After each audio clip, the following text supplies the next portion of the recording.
Oh,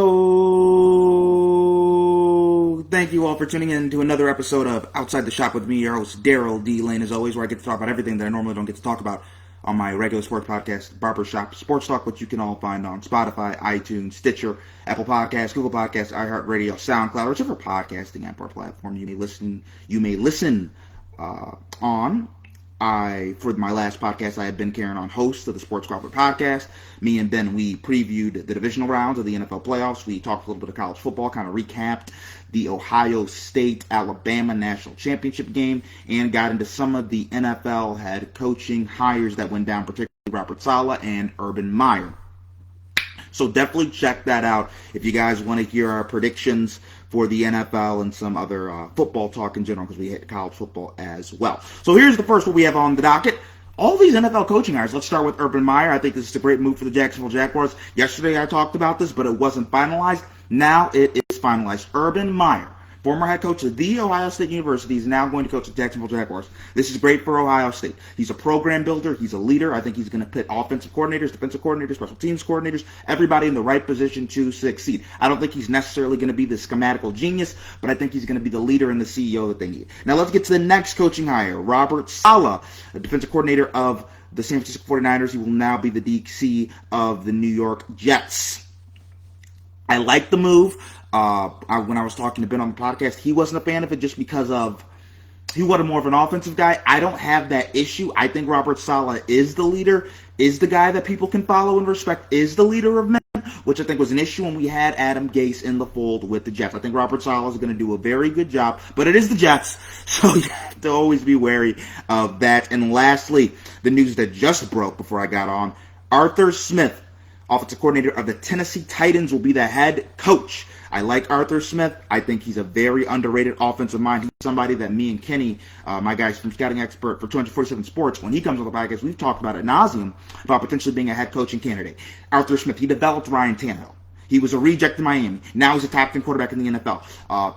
Kind of made Derrick Henry the best running back in the NFL. Derrick Henry 3-4 years ago was not what he is now. He was not this 2,000-yard guy that was just taking everybody down the field. That was not Derrick Henry. And also their commitment to playing a certain style. I love it.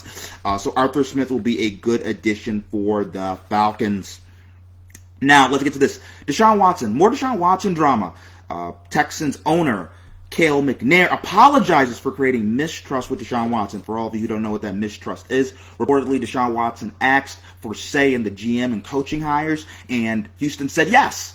And then Houston decided to not listen to Deshaun Watson. Of course, there's mistrust. Listen, if you tell somebody you're going to do something and you don't do it, there's an issue. Particularly if that person comes to you and says, hey, can you do so-and-so? Can you do X, Y, and Z? And then you say, yes, sure, I'll oblige. And then you turn behind their back and you just don't do it. It looks spiteful, it looks arrogant, and it's incompetence. Now, let's get to this. The QBs I trust most in the NFL playoffs that are remaining. Number one is Patrick Mahomes. He's the best quarterback in the game. I think by a decent margin. Listen, folks, Kansas City, if it's in the fourth quarter, in doubt, they're going to throw it. If they're down by 10 points, I think they're possibly going to be down 10 points, at least against the Browns, they are going to throw it. I trust Patrick Mahomes in every spot imaginable. He is clutch, he has the touch, he has the arm strength, he has everything. Number two for me is Aaron Rodgers, who's 37. Aaron Rodgers had one of the best seasons of his career, arguably could be MVP of the league. I trust him at Lambeau Field, having that home field advantage. The Packers are going to be tough, and Aaron Rodgers is going to be on point. At number three, Tom Brady. This guy has 6 Super Bowl rings. How can you not trust him when he wins that much? He's been coming on strong of lately. Tampa Bay has a dangerous offense. I'm going to trust Tom Brady in the postseason since he's been there before. And number 4 for the quarterback I trust the fourth most, I'm going to go with my quarterback, Josh Allen of the Buffalo Bills. He's at an MVP caliber season. I think he's a top 5 quarterback in the NFL.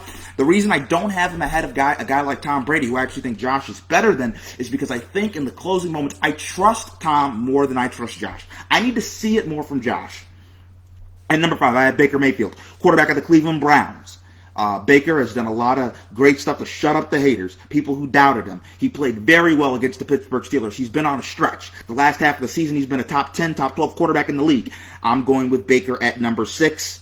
At number 7, number 6.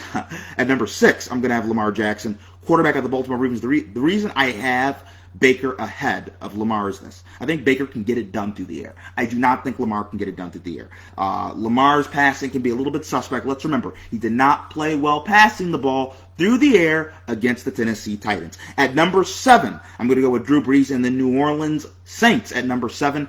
Drew has not been good of lately. He was uninspired against the Chicago Bears. I was not happy with what I saw, so I'm going to have Brees at 7. At 8, I'm going to have Jared Goff, quarterback of the Los Angeles Rams. He's going to get the go. He's going to get the nod. John Wolford got hurt against Seattle Seahawks last weekend, and then Jared Goff came in and saved the day. But not too impressed with Jared Goff. So that is in order the quarterbacks I trust most. 1, Patrick Mahomes. 2, Aaron Rodgers. 3, Tom Brady. 4, Josh Allen. 5, Baker Mayfield. 6, Lamar Jackson. 7, Drew Brees, and 8, Jared Goff. Now let's get to some NBA talk. James Harden issues an apology to the people of Houston, saying he gave it all he had, saying H-Town gave him a chance, and this comes off as dull. It comes off as just not a good look for James. After everything he did, how it ended in Houston, you don't need to give the fake goodbye on Instagram. Don't do it, James. This guy basically quit on the team, quit on the fans, quit on the organization. And then you have the audacity, the temerity, the unmitigated gall to say something and give a half-ass apology. I'm just not for it. I don't like it. Bad move by James Harden. Bad move by James Harden. Now, next up, we have Kyrie Irving. He is going to get fined $817,000 for violating the NBA's health policy. He was at a little party, and during that party, they had no mask on. It broke multiple NBA health and safety code violations that they're having during the COVID violations, during the COVID-19 pandemic, and he violated multiple of them, so he's going to get fined. That's a lot of money. That's a lot of money. I think Kyrie's in a weird place right now. I said last time on Outside the Shop yesterday, I'm not sure where Kyrie's head is at mentally. I think Kyrie's kind of in this situation where he doesn't care that much about basketball. He's just doing whatever the hell he wants to do. So I hope that losing of a little bit of cha-ching in his pocket is going to make Kyrie realize, okay, it's go time. Well, let's get together. And let's get to the college football front. Mac Jones and 3 underclassmen declare for the 2021 NFL Draft. Mac Jones declares, Jalen Waddle declares, wide receiver. Christian Belmore declares, and Patrick Surtain declares. All these guys, I think, are going to be fairly good at the next level. I think it's going to be really interesting to see where Mac Jones goes. He can be a second-round pick, or he can be maybe a late first-rounder. Particularly, we've seen guys move up in the draft. We've seen a Kyler Murray move up in the draft. We've seen a Joe Burrow move up the draft. So I think it's going to be really interesting. And then lastly, the quarterback that's going to be replacing Mac Jones, Bryce Young, 5-star recruit out of Alabama. He was a true freshman this year. Backup, did not get a lot of time in the game, but he's 6 foot, 194 pounds. Was one of the best dual threat quarterbacks in the nation in high school. So it's going to be really interesting to see what Alabama does with him. We know Alabama, they've been changing from this ground and pound offense to more spread, more wide open. So that's going to be very interesting as well. And really quickly, as I'm looking at the comments, yes, Taekwon, the Nets should trade Kyrie Irving. He's a clown. James Harden's better than him. And personally, I don't think he's going to be able to be a third option. He's not better than KD. He's not better than Kevin Durant, and he's not better than James Harden. Kyrie's the third option. I think you could use somebody better, and also he doesn't play any defense. So I don't think. I think the Nets should probably explore getting rid of Kyrie Irving, though I don't think they're going to do it. And I'll get to this other question: what do I think the Raptors should do trade-wise? Fire sale. They're like 2-8 right now. Fire sale. Kyle Lowry gonna have to go. Fred VanVleet gonna have to go. Pascal Siakam gonna have to go. I think trade them all away, get assets, get draft picks, build it from the ground up. I think that's what Toronto needs to do. Their window has closed. And that's all we have for this edition of Outside the Shop. Again, if you want to check out the podcast that I released today with Ben Karen, host of the Sports Squad, the podcast, we previewed everything NFL. We talked a lot of college football. You can check that out on all your podcasting apps and platforms. Everybody have a great day, and God bless.